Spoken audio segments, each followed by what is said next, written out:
Lorival Santana já está aqui comigo de novo. Lorival, está muito impressionante essa proximidade e ainda assim a imprensa, os analistas estão dizendo que Trump continua com alguma vantagem, essa vantagem que ele ganhou nas últimas semanas.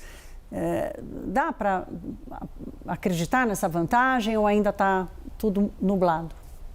Bom, ele melhorou a situação dele, mas não há um favorito nessa eleição. E as pesquisas da CNN dos 7 estados pêndulos deixam isso muito claro, foram feitas nos últimos dias. Veja, no caso de todos esses estados, todos estão dentro da margem de erro, ou com a Harris ou com o Trump na frente. Só existem 2 estados em que a Harris tem uma margem maior, que são o Michigan, que a Harris está com 48 e o Trump com 43, e o Wisconsin, que a Harris está com 51 e o Trump com 45. Mas isso está dentro da margem de erro. Os outros não dá nem para falar nada. Pensilvânia tem empatado 48-48, que é o mais importante desses 7 estados, tem 19 cadeiras no colégio eleitoral. E Geórgia e Carolina do Norte são estados importantes para os democratas porque eles são redutos republicanos, né? Até 1968, a Geórgia era um estado democrata. Ela virou, e aí só teve uma eleição em que aliás, 2 eleições em que os democratas venceram. O Biden venceu em 2020 e antes disso, só em 92 o Bill Clinton tinha vencido na Geórgia. É um estado que tem uma população negra bastante forte, mas é um estado sulista, em que há uma certa tensão racial nesse estado e, obviamente, com uma grande maioria branca, né? E na Carolina do Norte também é um estado profundamente republicano, como você mostrou. Só em 2008 ali que o Obama venceu lá. Por muito pouco, né? Por muito pouco.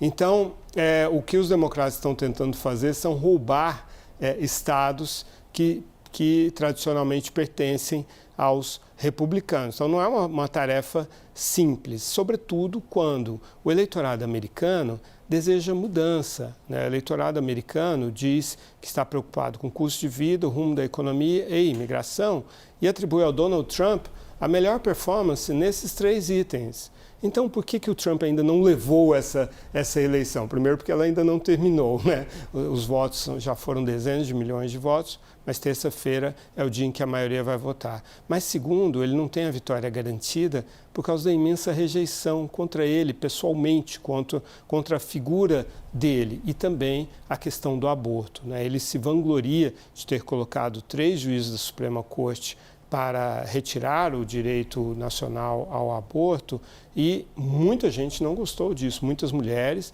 e alguns homens também que sentem que suas esposas, suas filhas podem sofrer problemas de saúde por causa das restrições que foram colocadas ou porque não têm a liberdade suficiente que era garantida antes, né? Além disso, há uma preocupação com a democracia, né? A tendência de Donald Trump de desafiar as instituições democráticas. Mas ele teria a faca e o queijo na mão se não fossem essas características dele.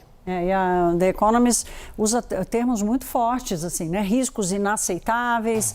Os americanos estão minimizando o risco que Donald Trump impõe à economia, à paz mundial, ou seja, há um palavreado fortíssimo, tanto da Economist, do New York Times na semana passada, ou seja, há uma resistência, mas no final das contas é o eleitor que vai decidir. E se tem uma coisa da qual a Economist não pode ser acusada é de ser de esquerda. É verdade. Obrigada, Lorival.